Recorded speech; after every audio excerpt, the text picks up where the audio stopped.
హరే కృష్ణ.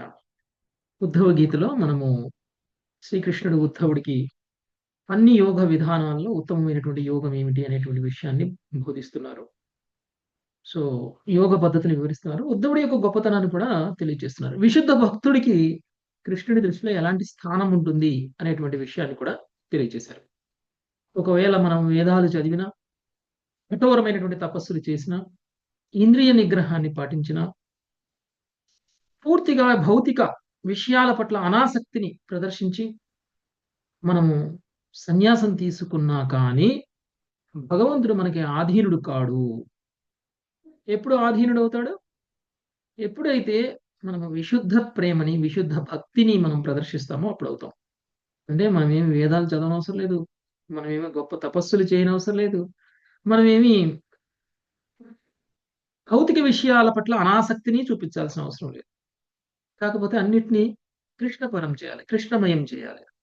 కేవలం కృష్ణుడిని నిరంతరం స్మరించేటువంటి వ్యక్తి చాలా సులువుగా భగవంతుడిని తన ఆధీనంలోకి తీసుకొని రాగలడు. సో ఆధీనుడు అవుతాను అని కృష్ణుడే చెప్తున్నారు.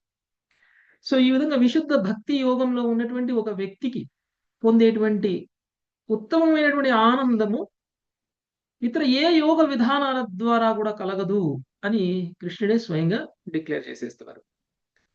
ఇంకా ఈ రోజు మనము 22వ శ్లోకం నుంచి చూద్దాం. 21వ శ్లోకం వరకు నేను కంప్లీట్ చేసుకున్నాం. 22 సుధీర మాతాజీ. ధర్మ సత్య భయోపేతో విద్యావా తపసాన్విత ధర్మః సత్యదయోపేతో విద్యా వా తపసాన్వితా మద్భక్త్యాపేతమాత్మానం న సమ్యక్ ప్రపునాతి. మద్భక్త్యాపేతమాత్మానం నా సమ్యక్ ప్రపునాతి. సత్యమును దయను కూడినట్టి ధర్మము గాని గొప్ప తపస్సుతో పొందినట్టి జ్ఞానము గాని నా ప్రేమయుత సేవ లోపించినప్పుడు మనుజుని చిత్తము పూర్ణముగా పవిత్రమనర్చుకొను జాలవు. కృష్ణ కృపామూర్తి శీల కృపాదికి జై భాష్యము. ధర్మము, సత్యము, దయ, తపస్సు, జ్ఞానము పాక్షికంగా మనుజుని అస్తిత్వమును పవిత్రమనర్చగలిగినను భౌతిక వాంఛా మూలములను అవి పెకలించజాలవు. ఆ విధముగా అవే కోరికలు తదనంతర కాలమున తిరిగి ఉత్పన్నమగును. విస్తారమైన ఇంద్రియ భోగ కార్యక్రమము తర్వాత మనుజుడు తపస్సు చేయుటకు, జ్ఞాన సముపార్జనకు, నిస్వార్థ సేవ వనర్చుటకు తన జీవితమును పునీతమనర్చుకును ఆశపడవచ్చును. అయినను తగినంత పుణ్యము పవిత్రీకరణము పిమ్మట అతడు తిరిగి భౌతిక భోగము పట్ల అత్యాశ కలవాడగును. పొలమును శుభ్రపరిచినప్పుడు కలుపు మొక్కలను తొలగించి వేయవలసి ఉండును. లేనిచో వానలు పడినంతనే అవన్నీ యథాతథముగా మొలకెత్తగలవు. విశుద్ధ భక్తి యోగములో భౌతిక వాంతులు సమూలంగా నిర్మీలించును. అందువలన భౌతిక భోగము సంబంధించిన పతిత జీవనమును తిరిగి ఉత్పన్నమయ్యడి భయము ఉండదు. నిత్య భగవద్రాజ్యములో భగవానుడు భక్తుల నడుమ ప్రేమ వినిమయము ప్రకటమై ఉండును. ఆ ఇటువంటి మహోన్నత స్థితిని చేరని వాడు దోషములతో విరుద్ధులతో నిండిన భౌతిక యందే నిలిచిపోవలసి వచ్చును. ఆ విధముగా భగవంతుని ప్రేమియుత సేవ లేనప్పుడు సమస్తము అసంపూర్ణమే అగును. హరే కృష్ణ ప్రభుజీ. ధన్యవాద ప్రణామాలు. హరే కృష్ణ.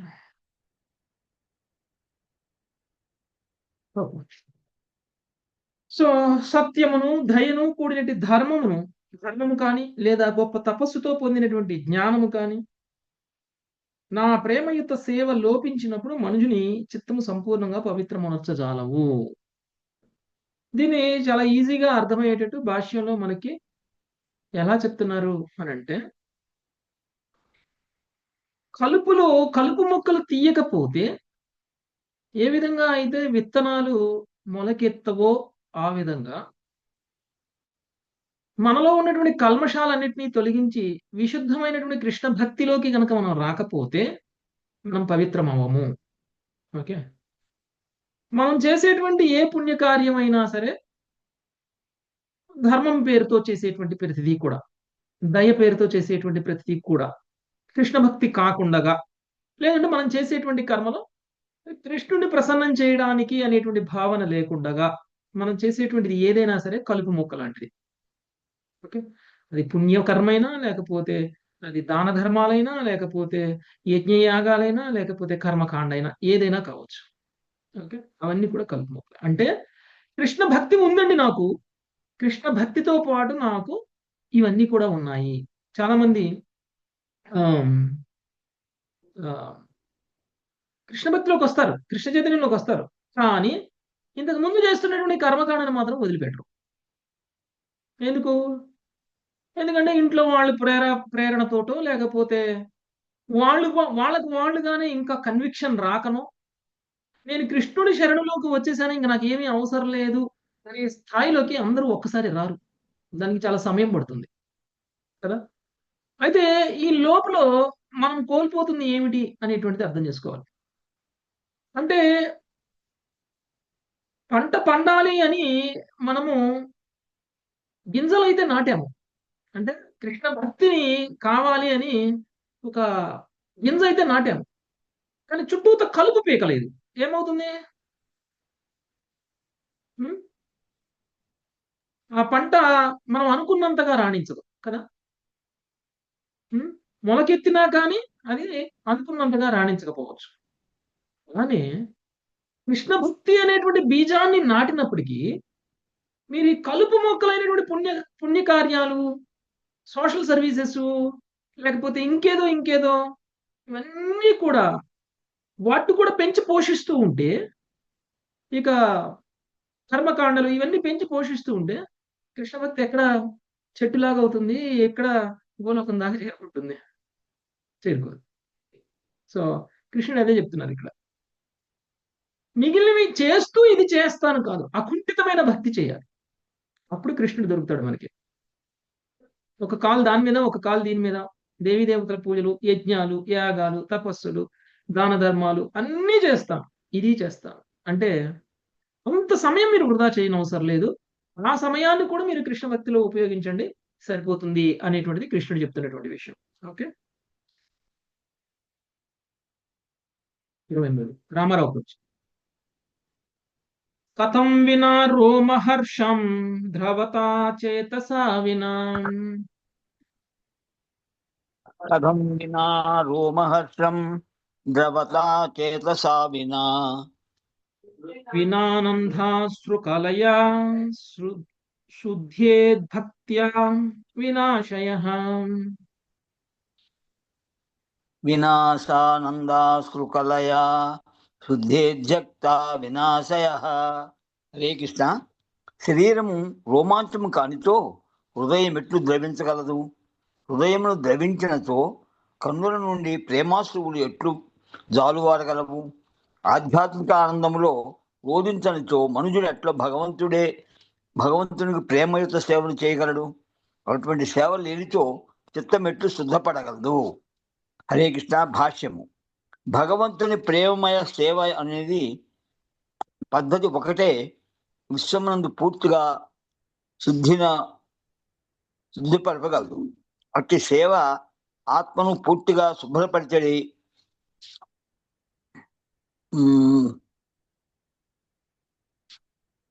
సాతిష్ణమ ప్రేమ తిమింగలము పారవస్య ప్రేమ తరంగములను ఉత్పన్నము చేయును. తరంగమును ఉత్సవమును చేయును. పూర్వము శ్రీకృష్ణుడు శ్రీ ఉద్ధవునికి తెలిపినట్లుగా ఆత్మ అనుగ్రహము, ధర్మము, యోగము, తపస్సు మున్నగు కార్యములు నిక్కముగా మనస్సును పవిత్రము చేయగలవు. ఈ విషయము పలు ప్రామాణిక శాస్త్రములలో చెప్పబడినవి. అయినను అట్టి విధానములు విశిష్ట కార్యములను చేసేది కోరికను పూర్తిగా తొలగింపలేవు.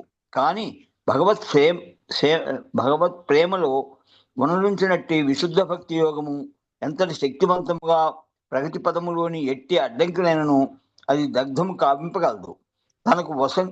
తనకు వనగించడి ప్రేమయుత సేవను సమస్త అవరోధములను భస్మీపటలం కావించడి అగ్ని వంటిదని ఈ అధ్యాయంలోనే భగవానుడు చెప్పుచున్నాడు. దీనికి విపరీతముగా మానసిక కల్పనమున లేదా యోగము వంటి చిన్న మంటలు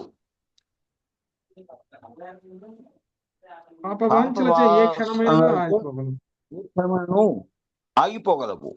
ఈ విధముగా మనుజుడు శ్రీమద్ భాగవత శ్రవణం ద్వారా భగవత్ సేవ కలచడి మహాగ్నిని కలిగించి భౌతిక మోహజాలమును భస్మీపట్లం కావించగలను. హరే కృష్ణ ప్రభుజీ, దండో ప్రణామం. శరీరము రోమాంచము కానిచో హృదయం ఎట్లు ద్రవించగలదు? హృదయము ద్రవించనుచో కన్నుల నుండి ప్రేమాశ్రువులు ఎట్లు జారగలవు? ఆధ్యాత్మిక ఆనందంతో రోధించనుచో మనుషుడు ఎట్లు భగవంతునికి ప్రేమయుత సేవను చేయగలడు? అటువంటి సేవ లేనిచో చిత్తము ఎట్లు శుద్ధిపడగలదు?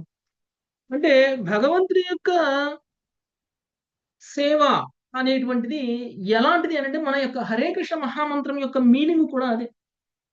నాకు నీ సేవ కావాలి అని ప్రార్థించడం. మనం ఆ భావంలోకి రావాలి. ఎప్పుడైతే మనం హరే కృష్ణ మహామంత్రాన్ని జపం చేస్తున్నామో అప్పుడు మనం ఏదైతే మనం నోటితో పలుకుతున్నామో మన భావం కూడా అదే ఉండాలి. యాక్చువల్గా హరే కృష్ణ మహామంత్రం మీనింగ్ ఏంటంటే మనం రాధారాణిని, బలరాముణ్ణి, కృష్ణుడిని ప్రార్థిస్తున్నాం. నాకు కృష్ణ ప్రేమ కావాలి, నాకు కృష్ణ సేవ కావాలి అని ప్రార్థించేటువంటి మూడ్ అది. ఆ మూడ్లో జపం చేయాలి.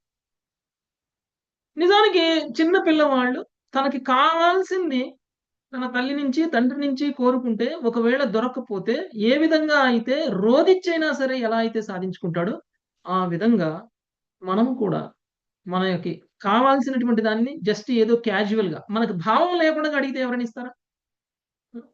మనలో ఎలాంటి భావము లేకుండా కనీసంగా ఒక మాట అడుగుదాము, ఇస్తే ఇచ్చారు లేకపోతే లేదు అన్నట్లు అడిగితే ఎవరైనా ఇస్తారా?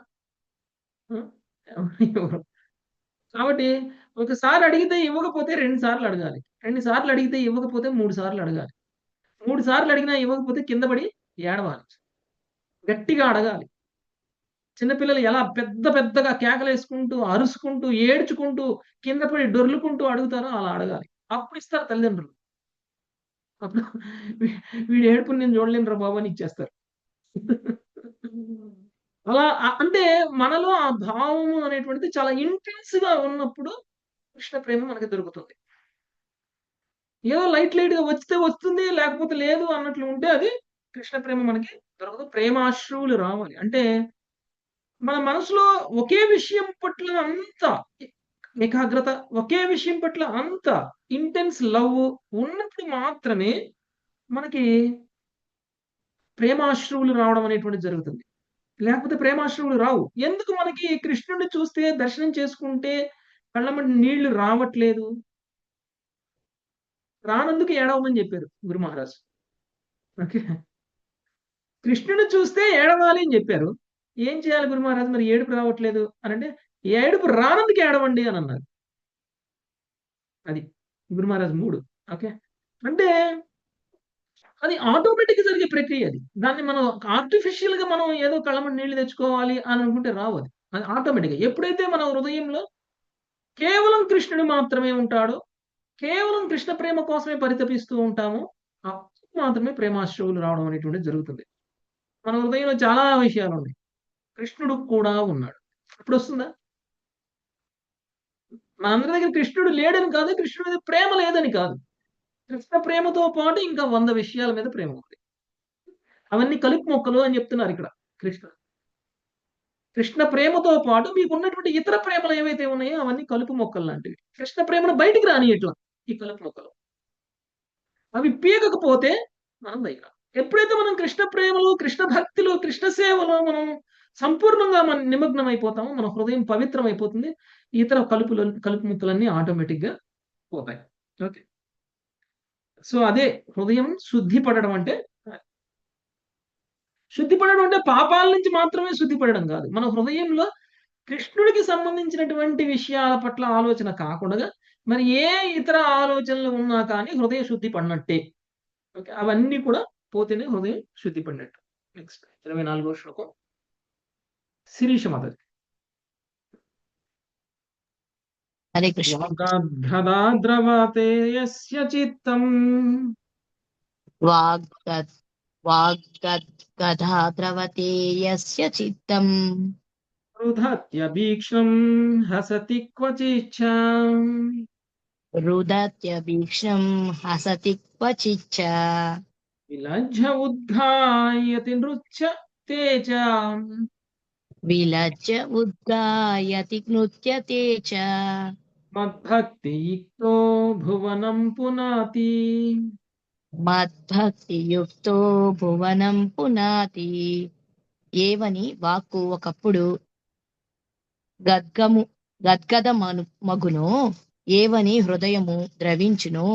ఎవడు మాటిమాటికి రోదించును, నవ్వుచుండును, ఎవడు సిగ్గుపడును, గొంతెత్తి గానము చేయుచు పిదప నృత్యము చేయును, అట్టి భక్తుడు నా ప్రేమయుత సేవలో స్థిరుడై ఉండి సమస్త జగత్తును పావనము చేయగలడు. భాష్యము.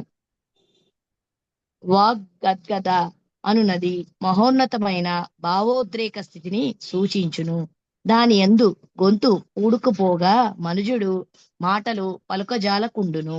భక్తుడు ఒకప్పుడు దేహ కలాపముల వలన గత పాపకర్మల స్మృతి వలన సిక్కుబడుచుండునని విలజ్జ అను పదము సూచించును.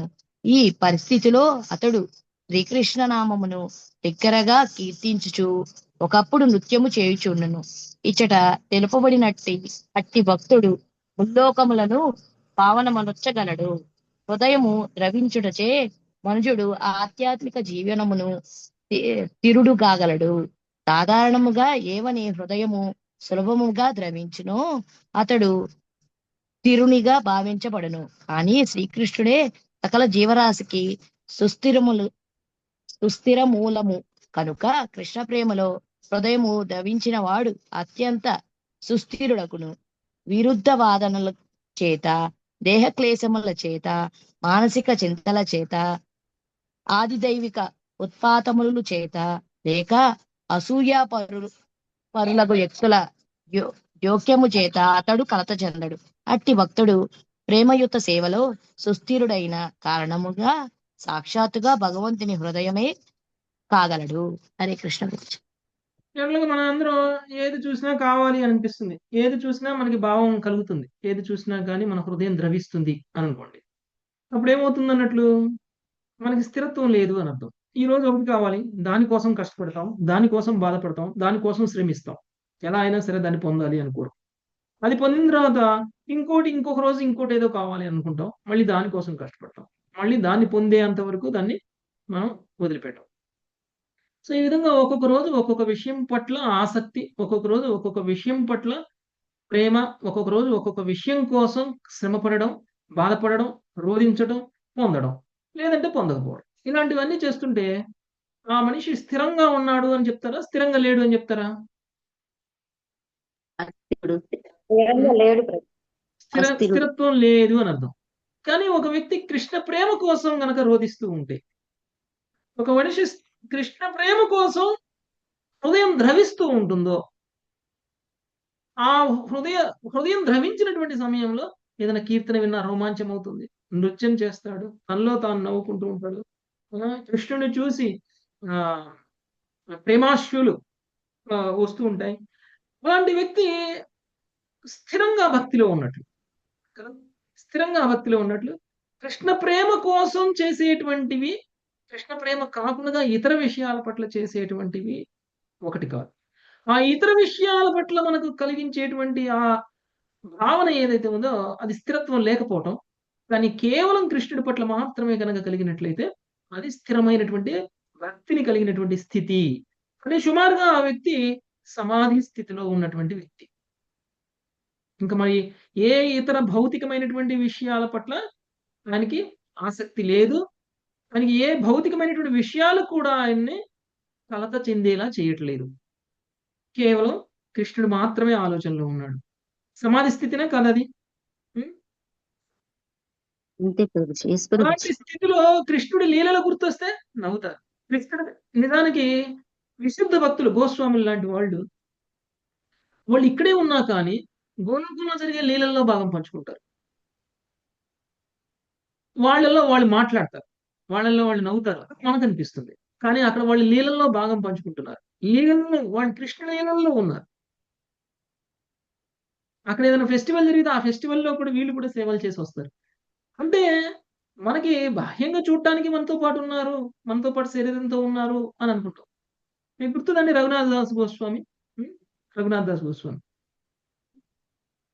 రఘునాథ్ దాస్ గోస్వామి కదా, ఆయన గోలోకంలోకి వెళ్ళి రాధారాణి పెట్టిన పరమాన్నం తిని వచ్చారు.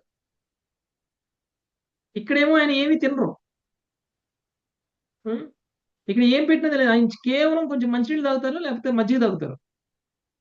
ఎస్ ప్రభు సార్ చెప్పారు. ఒక రోజు ఆయనకు పట్టునొప్పి వచ్చేసి పట్టిపోయారు. తినక ఇలా అయిపోయారేమో అని చెప్పేసి డాక్టర్ని పిలిస్తే ఈయనకు అజీర్తి చేసింది అన్నారు. తినకపోతే అజీర్తి ఎలా చేస్తుంది? ఉం? తినని వ్యక్తికి అజీర్తి చేస్తుందా? ఆకలి వల్ల రావాలి కడుపు నొప్పి ఏమైనా వస్తే. అప్పుడు వాళ్ళందరికీ డౌట్ వచ్చింది, ఏంటి మీరు ఎలా అంటున్నారు, అజీర్తి చేసింది అంటున్నారేంటి, అసలు ఆయన ఏమీ తినలేదు, వారం రోజులు అవుతుంది ఏమీ తినక ఆయనకి అజీర్తి చేయటం ఏంటి అంటే, అవన్నీ నాకు తెలియదు, ఆయనకి అజీర్తి చేసిందని చెప్పారు. మరి ఆయన ఇక్కడే ఉన్నాడు, చూడటానికి అందరితోటి ఉన్నారు, ఆయనలో ఆయనే మాట్లాడుకున్నారు ఆయన. కానీ చివరికి గోలోకంలో రాధారాణి పెట్టిన ప్రసాదం తినడం వల్ల కూడా ఆయనకి అజీర్తి చేసింది. చూసారా? అది అంటే అది సమాధి స్థితిలో ఉన్నటువంటి విశుద్ధ భక్తుడి యొక్క స్థితి. అలాంటి వ్యక్తి స్థిరంగా తన భక్తిలో ఉన్నట్లు. నెక్స్ట్ 25వ శ్లోకం మంజులత మధు. యదాగ్నినా హేమమలం జహాతి యథా అగ్నినా హేమమలం జహాతి మాతం పునఃస్వం భజతే చ రూపం మాతం పునఃస్వం భజతే చ రూపం ఆత్మా చ కర్మానుశయం విధూయ ఆత్మా చ కర్మానుషయం విధూయ మద్భక్తి యోగేన భజత్యధో మాం. మద్భక్తి యోగేన భజత్యధో మాం. అగ్నిలో కరిగించిన బంగారము సమస్త మాలిన్యమును త్యజించి తన నిర్మల తేజోమయ స్థితికి తిరిగి చేరినట్లు భక్తి యోగాగ్నిలో సంతప్తమైన ఆత్మ పూర్వ కర్మలచే కలిగిన సమస్త మాలిన్యము నుండి పునీతమై ఆధ్యాత్మిక జగత్తులో నన్ను సేవించడి నిజ పదమును తిరిగి చేరగలదు. భాష్యము. శ్రీల విశ్వనాథ చక్రవర్తి ఠాకూరుల అభిప్రాయం అనుసరించి భక్తుడు భగవద్ధామమునకు వెడలి కరిగిన బంగారము యొక్క మూల రూపముతో పోల్చబడడి మూల ఆధ్యాత్మిక రూపములో అచట శ్రీకృష్ణుని సేవించునని ఈ శ్లోకము సూచించును. అల్ప ధాతువులతో మిళితమైన బంగారమును నీళ్లు సబ్బుతో శుభ్రపరపలేము. అట్లే హృదయ మాలిన్యమును బాహ్యమైన పద్ధతులచే తొలగింపజాలము. కేవలము భగవత్ ప్రేమాగ్నియే ఆత్మను శుద్ధిపరిచి నిత్య భగవత్ సేవలో నెలకొనుటకు దానిని భగవద్ధామమునకు పంపగలదు. Thank you Prabhuji. హరే కృష్ణ. బంగారంలో రాగి కలిపితే మనం వస్తువులు తయారు చేయొచ్చు కదా. కాబట్టి రాగి కలిపిన బంగారం అది 22 క్యారెట్ లేకపోతే 18 క్యారెట్ గోల్డ్ అంటారు. అది ఏ రాగి కలపకపోతే 24 క్యారెట్ గోల్డ్. బంగారం షాపులు ఉన్నారా? 4 క్యారెట్ కొంచెం ప్యూర్ బంగారం అండి. షాప్ కొంచెం బంగారం షాపులు మాట్లాడాలి Mataji. 24 carrot Prabhuji. Pure gold అంటే 24 క్యారెట్ కదా. ప్యూర్ గోల్డ్ ని వస్తువులుగా తయారు చేయాలంటే కుదరదు, దాన్ని కలుషితం చేయాలి కదా. ఎంతో కొంత ఇంప్యూరిటీస్ కలపాలి. అది రాగి కలిపినప్పుడు దానిలో ప్యూరిటీ పోతుంది.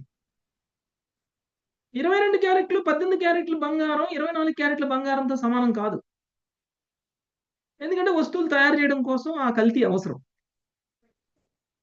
అయితే మళ్ళీ దాన్ని ప్యూర్ చేయొచ్చా, చేయకూడదా? ఒకవేళ 22 18 క్యారెట్ల బంగారం మన దగ్గర ఉంది, మళ్ళీ దాన్ని 24 క్యారెట్ల కింద మార్చొచ్చా? చెయ్యొచ్చు ప్రభుజీ. అందులో కలిపినటువంటి ఏవైతే లోహాలు ఉన్నాయో రాగి తీసేయాలంటే మళ్ళీ దాన్ని కరగబెట్టాలి. కరగబెట్టి రాగిని వేరు చేస్తే అప్పుడు మళ్ళీ 24 క్యారెట్ల బంగారం కింద మారుతుంది. అలానే ఆత్మ 24 క్యారెట్లు, మనం అందరం కూడా 24 క్యారెట్ల బంగారం. కానీ వస్తువులు తయారు చేయడం కోసం ఏ విధంగా అయితే బంగారంలో రాగిని కలుపుతారో అలా మనలో కల్మషాలను కలిపితే ఈ భౌతిక విషయంలో ఎంజాయ్ చేయడానికి వచ్చాం. మళ్ళీ దీన్ని ప్యూర్ చేయాలి. ఏం చేయాలి? కరగబెట్టాలి. ఆత్మలో ఉన్నటువంటి ఈ కల్మషాలని ఈ యొక్క ఈ యొక్క ఈ యొక్క కల్తీని తీసివేసేటువంటి ప్రాసెస్ ఏమిటి అంటే ఎప్పుడైతే మనం ఆ భక్తిలోకి వస్తామో అప్పుడు ఈ కల్మషాలన్నీ ఈ కంటామినేషన్స్ అన్నీ పోయి మళ్ళీ మనం 24 క్యారెట్ల కింద మారుతాం. 24 క్యారెట్లు బంగారం ఎక్కడ ఉండాలి? మళ్ళీ భూలోకంలో ఉండకూడదు, మళ్ళీ భౌతిక విశ్వంలో ఉండకూడదు. గోలోకంలో ఉండాలి. భూలోకంలో ఉండాలి. భూలోకానికి వెళ్ళేటువంటి అర్హతను అప్పుడు సంపాదిస్తుంది. ఓకే, అంటే మనం అందరం ప్యూరిటీగా లేదు, ఆత్మతో ఇవన్నీ కూడా కలిసి ఉన్నాయి. భౌతిక విషయంలో ఉండడానికి అవసరమైన విధంగా మనం ఉన్నాం ఇప్పుడు. కాబట్టి దీన్ని ప్యూరిఫై చేసేటువంటి ప్రాసెస్ ఇక్కడ మనకి కృష్ణుడు తెలియజేస్తున్నారు. ఆ విధంగా మనం ప్యూరిఫై అయితే మనం స్వయంగా తన ధామానికి వెళ్ళి అక్కడే తనకి సేవ చేసుకునేటువంటి అర్హతని పొందుతాము. నెక్స్ట్ 26వ శ్లోకం సునీత మాతాజీ. యథా యథాత్మా పరిమృజ్యతే సౌ యథా యథాత్మా పరిమృజ్యతే సౌ మత్పణ్యగాధా శ్రవణాభిధానై పుణ్యగాథా శ్రవణాభిధానైః తథా తథా పశ్యతి వస్తు సూక్ష్మం తథా పశ్యతి వస్తు సూక్ష్మం చక్షుర్యదైవాం జన సంప్రయుక్తం. చక్షుర్యథైవాం జన సంప్రయుక్తం. భావం: రోగగ్రస్తమైన కన్నుకు ఔషధంతో చికిత్స చేసినప్పుడు క్రమముగా అది దృశ్య శక్తిని తిరిగి పొందగలదు. అట్లే చైతన్యయుతుడగు జీవుడు నా పుణ్యకథల శ్రవణ కీర్తనములచే పవిత్రుడైన కొలది పరతత్వమగు నన్ను నా సూక్ష్మమగు ఆధ్యాత్మిక రూపమున చూచెడు సామర్థ్యమును తిరిగి పొందగలడు. భాష్యము: లేశమాత్రమైనను ప్రకృతి లేనట్టి విశుద్ధ ఆధ్యాత్మిక చేతన స్వరూపము కనుక భగవానుడు సూక్ష్మము అని పిలువబడెను. శ్రీకృష్ణుని పవిత్ర నామమును కీర్తిని మనుజుడు శ్రద్ధతో కీర్తించినచో వినినచో శీఘ్రమే ఆధ్యాత్మిక ప్రభావం కలుగగలదు. ఇచ్చట పేర్కొనబడిన పద్ధతిని మనం పూర్తిగా చేపట్టినచో ఆధ్యాత్మిక జగత్తును భగవల్ లీలలను వెంటనే దర్శించగలము. అంధుడు తనకు చూపును తిరిగి తెచ్చిన వైద్యునికి సర్వదా కృతజ్ఞుడై ఉండును. అట్లే మనము చక్షుదాన దిలయేయి జన్మే జన్మే చెక్కుదాన్ దిలోజే జన్మే జన్మే ప్రభుసే అని కీర్తించుచుందుము. శ్రీకృష్ణ ప్రతినిధి అయిన ప్రామాణిక గురుదేవుడే మన ఆధ్యాత్మిక చూపును తిరిగి తెప్పించగలడు. అందువల్ల ఆయనే మన నిత్య ప్రభువు. Thank you Prabhuji. Srikrishna. So మన కళ్ళు ఎలాంటి క్యాట్రాక్ట్ శుక్లం లేకపోతే శుభ్రంగా చూస్తుంది కదా. ఎప్పుడైతే మన కళ్ళకి క్యాట్రాక్ట్ అడ్డం వస్తుందో అప్పుడు మనం చూడలేము. అప్పుడు ఏం చేయాలి? చికిత్స చేసి మన కళ్ళల్లో ఉన్నటువంటి చుక్కలాన్ని తీసేస్తే అప్పుడు మళ్ళీ మనం చూడగలుగుతాం. అంటే మనకి యాక్చువల్గా ఉండాల్సింది ఆధ్యాత్మిక దృష్టి, కృష్ణుని చూడడానికి. ఆ ఆధ్యాత్మిక దృష్టి మనకి ఎందుకు లేదు అంటే ఇప్పుడు మనం ప్రస్తుతం ఆధ్యాత్మిక దృష్టిని కోల్పోయి భౌతిక దృష్టిని కలిగి ఉన్నాం కాబట్టి లేదు.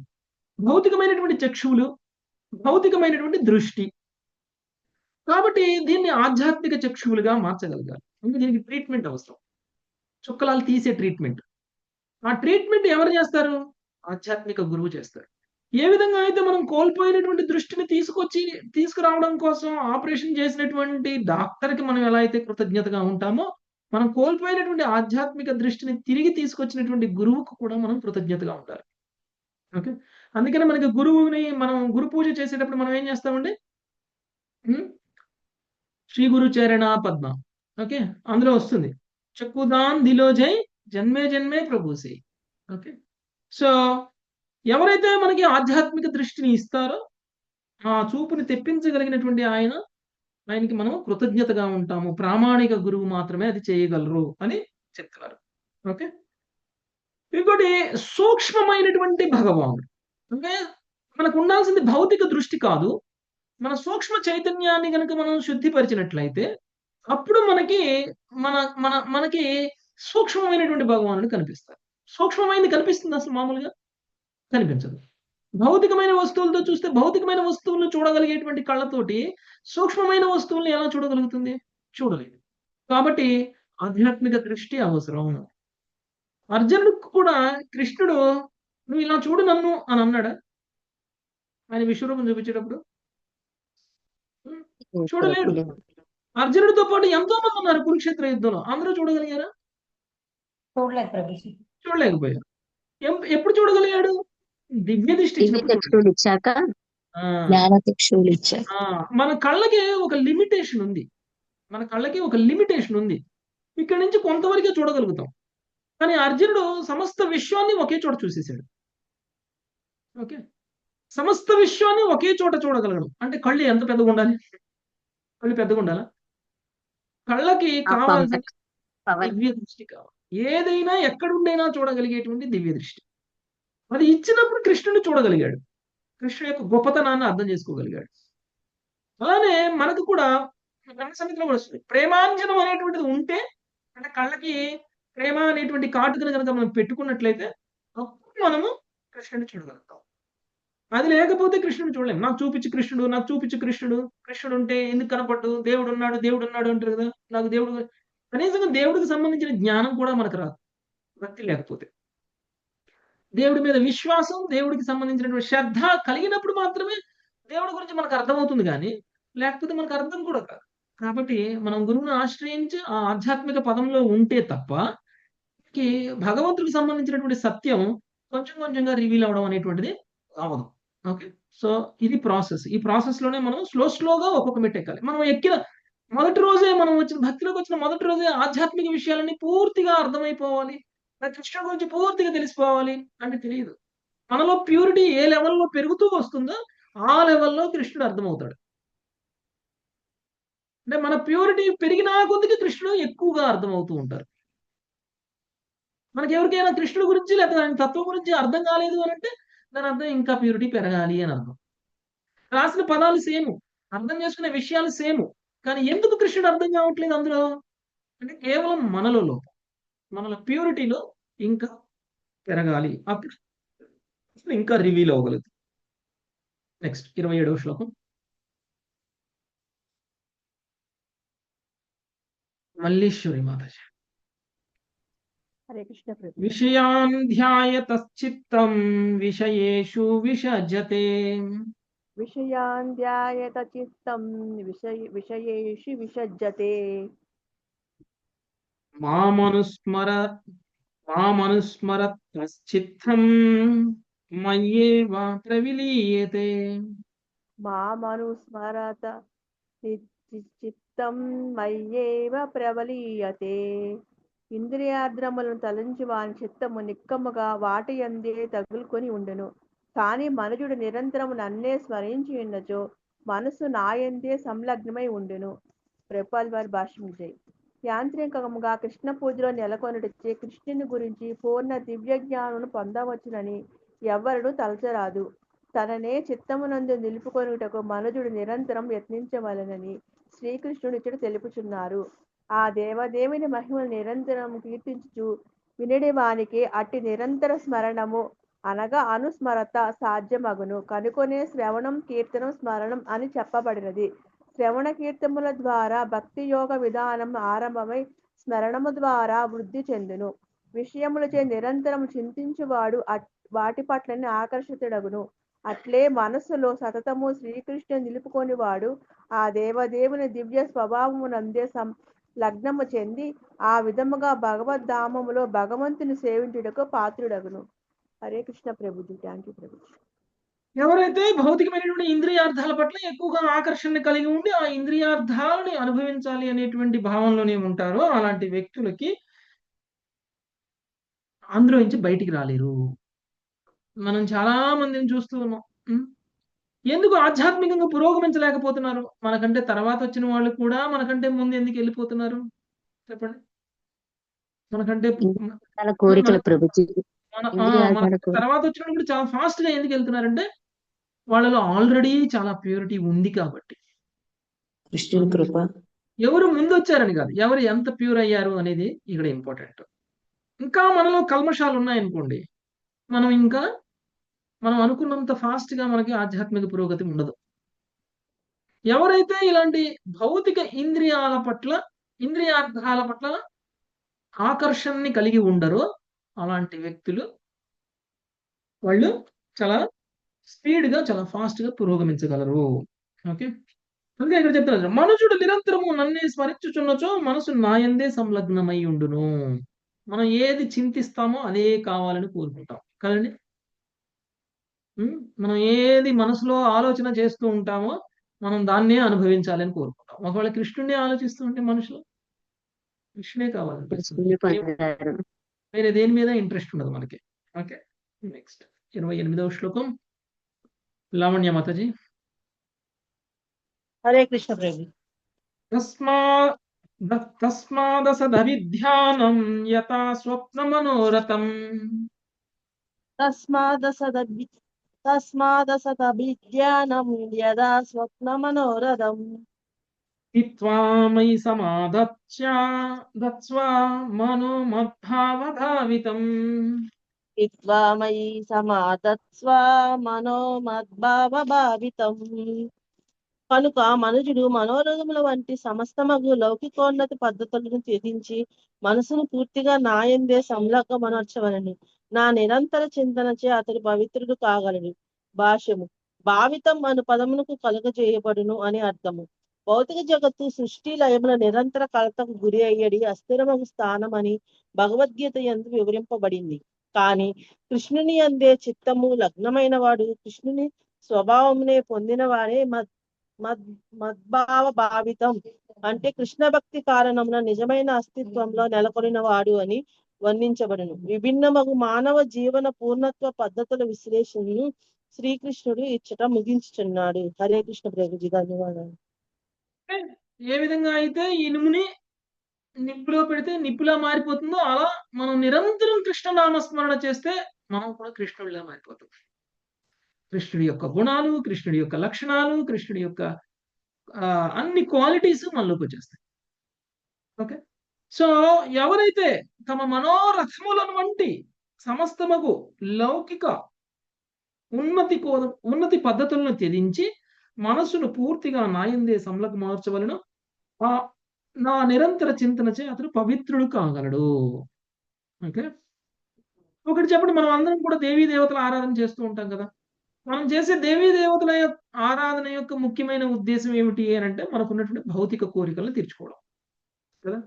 మనం మామూలుగా అయితే భౌతిక కోరికలను తీర్చుకోవడం కోసమే ఆధ్యాత్మిక జీవితంలో ఉన్నాం. నిజానికి మనం అనుకుంటున్నాము ఇదే ఆధ్యాత్మిక జీవితం అని అనుకుంటున్నాం. ఇన్నాళ్ళు భౌతిక కోరికలను తీర్చుకోవడం కోసం మొక్కులు మొక్కుతాం, వ్రతం చేస్తామంటాము, లేకపోతే ఉపవాసం ఉండడము, లేకపోతే తలనీలాలు ఇవ్వడము, లేకపోతే కొండకు నడిచిపోవడము, మోకాళ్ళ మీద పోవడము, గొల్లుకుంటా పోవడము, ఇవన్నీ ఏంటి? కర్మకాండలు. ఇది కూడా భౌతికమైనటువంటి కోరికలను తీర్చడం కోసం చేసేటువంటి పూజలు. ఇలాంటి పూజలు వలన మనిషి తన మనసులో కృష్ణుడితో నింపేసినట్లు అవుతుందా? ఇలాంటి కోరికలతో మనం వెళ్ళేటువంటి మొక్కులు తీర్చుకోవడానికి వెళ్ళేటువంటి ఆధ్యాత్మిక సేవలు ఏదైతే ఉన్నాయో ఇది మన మనసును పవిత్రం చేసినట్లు అవుతుందా? కాదు. మన మనసులో కేవలం కృష్ణుడు మాత్రమే మనం స్మరిస్తూ ఉండగలిగితే నువ్వు ఏ మొక్కులో నేర్చుకున్న అవసరం లేదు, ఎక్కడికి వెళ్ళని అవసరం లేదు. నువ్వు వెళ్ళి ఏమి గుండు కొట్టించుకుంటేనే భక్తుడు అవ్వవు. మొక్కులు మొక్కుకుంటేనే భక్తులు అవుతాము. మొక్కులు ఏం మొక్కు అవసరం, మొక్కులు మొక్కితే మన కోసం అన్నట్టు. కృష్ణుడి కోసం మనం ఏం మొక్కుతామండి? కృష్ణుడి కోసం మనం ఏం మొక్కుతాం? నేను కృష్ణుడి కోసం గుండు కొట్టించుకున్నాను అని ఎవరైనా అంటారా? మన కోసమే అన్ని చేసుకుంటాం. కృష్ణ నేను గుండు కొట్టించుకొని వచ్చానండి నేను ఎంతమంది చెప్తారు? ఎవరైనా చెప్తారా? కృష్ణుడి కోసం గుండు కొట్టించుకున్న వాళ్ళు కేవలం వైష్ణవులే. చూడండి ఎంతమంది వైష్ణవులు గుండు కొట్టించుకొని వెనకాల ఓన్లీ శిఖ మాత్రమే పెట్టుకుంటారు. ఒకవేళ మనం గుండు కొట్టించుకున్నాం అనుకోండి, సంవత్సరంలో ఒకసారి కొట్టించుకుంటాం. సంవత్సరం అంతా కొట్టించుకుంటామా? సంవత్సరం అంతా ఏ రోజుకి ఆ రోజు షేవింగ్ చేసినట్టు గుండెని కూడా షేవ్ చేస్తారా ఎవరైనా? గ్లామర్ దెబ్బతింటదిగా ప్రభు. అలా అలా ఉండి ఆఫీసు పంపండి. అలా ఉండి ఎవరైనా సరే సమాజంలో తిరగమనండి, తిరుగుతూ ఏంటి ఇలా ఉన్నావు అని అనిపించుకోకుండా అంటారేమో అనేటువంటి బాధ లేకుండా తిరగమనండి. అది సాధ్యం కాదు. మన కోసం జుట్టు పెంచుకుంటాం, మన కోసం అందంగా ఉండే ప్రయత్నం చేస్తాం, మన కోసం, కృష్ణుడి కోసం. అది సాధ్యమవుతుందా? సంవత్సరానికో 2 సంవత్సరాలకో ఒకసారి ఏడుకొండల వెంకటేశ్వర స్వామి దగ్గరికి వెళ్ళినప్పుడు తలనీలాలు ఇచ్చేసి నేను గొప్ప భక్తుడిని గుడి మీద రాయాలా అందరికి కనపడేటట్టు?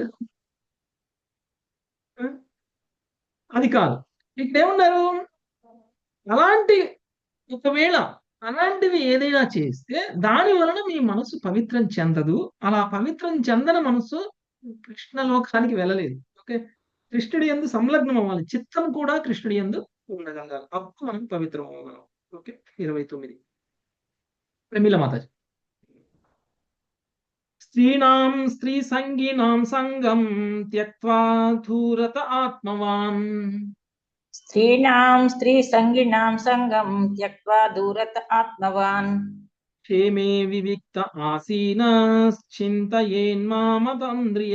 మతంద్రితాం క్షేమే వివిక్త ఆసీనా చింతయేనాత్మబంధ్రితః. నిత్యాత్మను గురించిన ఎరుక కలవాడే అతడు స్త్రీ సాంగత్యమును స్త్రీ లంపటుల సాంగత్యమును త్యజించవలెను. నిర్జన ప్రదేశం నందు నిర్భయముగా ఆసీనుడై అతడు మనసును సావధానంగా నాపై లగ్నమనర్చవలెను. భాష్యము. స్త్రీలతో సన్నిహిత సాంగత్యమును కలిగి వారి పట్ల ఆసక్తుడయ్యడివాడు భగవద్ధామనకు వెడలటి సంకల్పమును క్రమముగా త్యజించును. స్త్రీ లంపటులతో సాంగత్యము కూడా అచ్చము అటువంటి ఫలితమునే వసగగలదు. కనుక మనుజుడు నిర్భయుడై ఉండి ఏకాంత ప్రదేశమున లేదా కాముకులకు స్త్రీ పురుషుల ఆధ్యాత్మిక ఆత్మహత్య కావించుకుని స్థలము కానట్టి ప్రదేశమున ఆసీనుడు కావాలనని ఉపదేశించబడినది. పరాజయ భీతి గాని జీవితమునందలి దుఃఖ భీతి గాని లేకుండా అతడు విశుద్ధ భక్తులతో కలిసి ఉండవలను.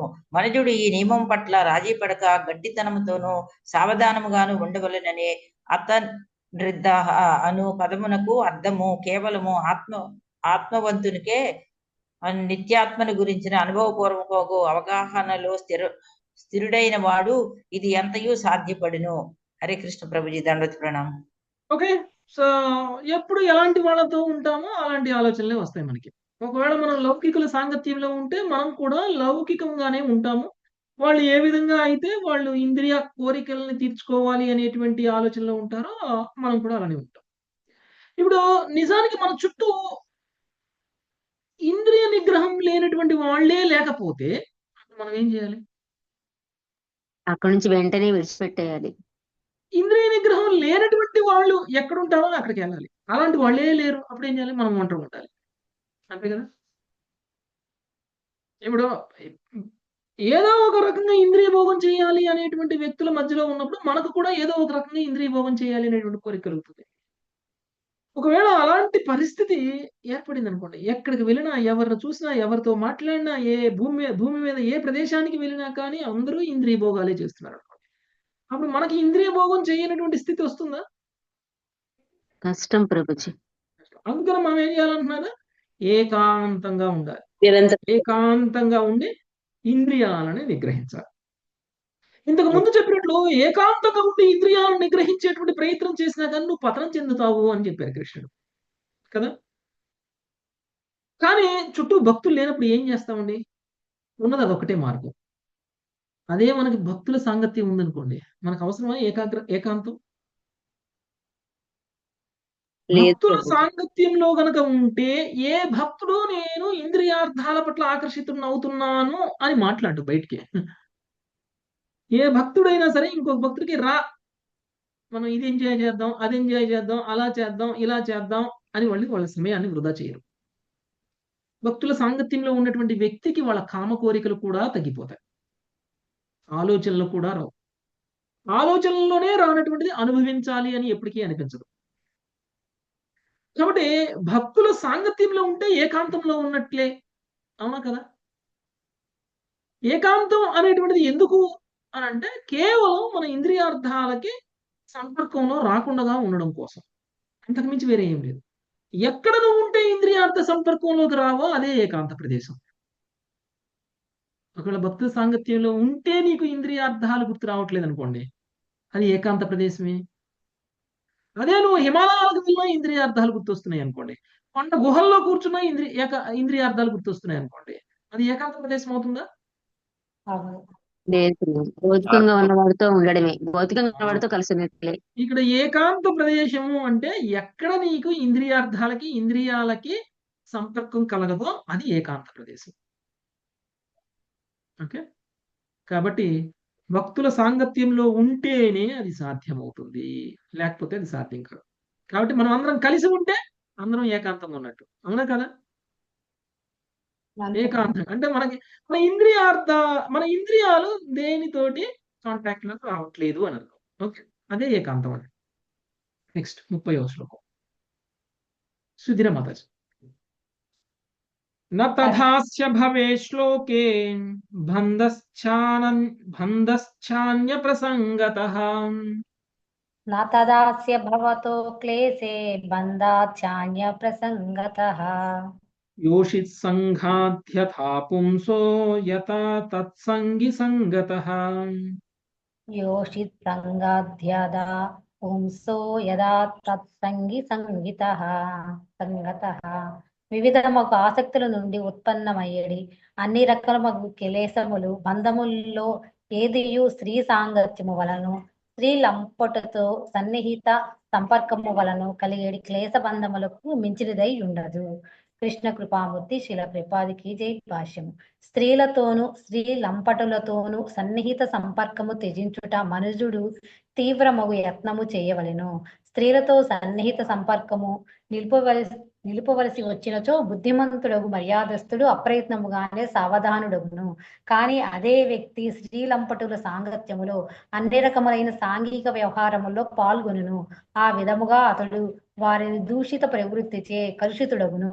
స్త్రీలంపటులతో సాంగత్యము స్త్రీ సాంగత్యము కన్నను ప్రమాదకరమైనది కనుక దానిని దూరముగా నుండవలెను. కామము యొక్క మత్తును వర్ణించడి ఈ శ్లోకములో భాగవతమునందు పెక్కు కలవు. కాముకుడగు వ్యక్తి అచ్చముగా క్రీడామృగం వలె అగునని చెప్పినా సరిపోవును. మన్మధుని ప్రభావం నుంచి అతడు గంభీరతను బుద్ధిని జీవన దశను కోల్పోవును. స్త్రీ అనేది మాయారూపమును లొంగిన వాడు ఇహపరముల్లో దుర్భరమగు కష్టములు అనుభవించునని భగవానుడు ఇతడు హెచ్చరించుచున్నాడు. హరే కృష్ణ ప్రభుజీ. ధన్యవాదాలు. ఇతర ఇంద్రియార్థాలను వదిలిపెట్టడం ఈజీ ఏమో కానీ స్త్రీ అనే ఇంద్రియార్థాన్ని వదిలిపెట్టడం చాలా కష్టం పురుషుడికి. అలానే పురుషుడు అనే ఇంద్రియార్థాన్ని వదిలిపెట్టడం స్త్రీకి కష్టం. ఓకే, ఇక్కడ స్త్రీ అంటే అనుభవింపబడేది, పురుషుడు అంటే అనుభవించేవాడు. ఇక్కడ స్త్రీలింగం పురుషలింగం గురించి మాట్లాడలేదు. ఓకే, అంటే ఒకవేళ స్త్రీ అనుభవించాలి అని కోరుకుంటుంది అనుకోండి, అప్పుడు పురుషుడు స్త్రీ అవుతాడు, స్త్రీ పురుషుడు అవుతాడు. ఓకే, అంటే ఏ ఇంద్రియార్థాన్ని వదిలిపెట్టినా కానీ మనకు అంత కష్టం అనిపించదేమో కానీ ఒక స్త్రీని వదిలిపెట్టాలంటే మాత్రం కష్టం. ఓకే, ఎప్పుడైతే మనం స్త్రీ లంపటల మధ్యలో ఉంటామో మనం అది చెయ్యలేము. ఎప్పుడైతే మనం అలా అసోసియేషన్ వదిలేసి మనం విశుద్ధమైన భక్తుల అసోసియేషన్లోకి వస్తామో అప్పుడు మనము ఈజీగా వదిలిపెట్టగలం. అంటే మన ప్రయత్నం ఉండాలి. మనకున్నటువంటి చెడు అలవాట్ల నుంచి బయటపడడానికి మనం కూడా కొంత కృషి చేయాలి, మనం కూడా కొంత ఎక్సర్సైజ్ చేయాలి. లేకపోతే అది సాధ్యం కాదు. ఒకవేళ అలాంటి కోరికలు ఉన్నటువంటి వ్యక్తి భగవంతుడి యొక్క ధామానికి వెళ్ళలేరు, విశుద్ధ భక్తులు కాలేరు. సో ఇప్పుడు దాకా మనం చూస్తే కృష్ణుడు కేవలం కృష్ణుణ్ణి ధ్యానించాలి, కేవలం కృష్ణుణ్ణే పూజించాలి, కేవలం కృష్ణుని మాత్రమే మన ఆలోచనలో ఉంచాలి, కేవలం కృష్ణ పూజ మాత్రమే చేయాలి. అలా చేసినప్పుడు మాత్రమే మనకి కృష్ణుడు దొరుకుతాడు, లేకపోతే దొరకడు. సో మిత్ర, ఏ యోగ విధానాలు మనకు అవసరం లేదు. ఓకే, ఏకాంతంగా చేసేవి అవసరం లేదు, ఇతర ఏ కర్మకాండలు అవసరం లేదు, ఏ పుణ్య కార్యాలు అవసరం లేదు, ఏ జ్ఞాన కార్యాలు అవసరం లేదు, ఏ వేదాలు చదవవసరం లేదు, ఏ శ్లోకాలు చదవవసరం లేదు. ఏం చేయాలండి? భాగవతం వినాలి, కృష్ణ ప్రేమ పెంచుకోవాలి, నిరంతరం కృష్ణుడు మాత్రమే మన ఆలోచనలో ఉండేలాంటి పనులు చేయాలి. అప్పుడు మాత్రమే మనం పొందగలుగుతాం. ఓకే, సో ఇప్పటి వరకు కృష్ణుడు పట్ల భక్తి యొక్క ప్రాముఖ్యత గురించి తెలియజేశారు. ఇప్పుడు ఉద్ధవుడు మళ్ళీ ప్రశ్న అడుగుతున్నాడు. ఆ ఉద్ధవుడు అడిగేటువంటి ప్రశ్న ఏమిటి అంటే, ఉద్ధవుడు అడిగే ప్రశ్న ఏ విధంగా మరి నీ మీదనే ధ్యానం ఉంచాలి, ధ్యాస ఉంచాలి అనేటువంటిది. ఎందుకంటే అది ఈజీ కాదు కదండి. మనం ఎంత కృష్ణ ప్రేమ ఉన్నాము అని చెప్పినా నిరంతరం కృష్ణుణ్ణే ఆలోచించే స్థితికి మనం అందరం వెళ్ళలేకపోతాం. కానీ వెళ్ళాలంటే ఏం చేయాలి అని ఇక్కడ ఉద్ధవుడు మళ్ళీ అడుగుతున్నారు. సో దీనికి సమాధానం మళ్ళీ కృష్ణుడు ఏం చెప్తాడు అనేటువంటిది రేపు చూద్దాం. Mataji, thank you very much. Hare Krishna. పతితానాం పావనేభ్యో వైష్ణవేభ్యో నమో నమః. హరే హరే కృష్ణ హరే కృష్ణ కృష్ణ కృష్ణ కృష్ణ కృష్ణ కృష్ణ హరే హరే హరే హరే హరే హరే రామ రామ హరే హరే రామ రామ రామ రామ రామ రామ హరే హరే హరే హరే హరే కృష్ణ హరే ప్రభు కృష్ణ ప్రభు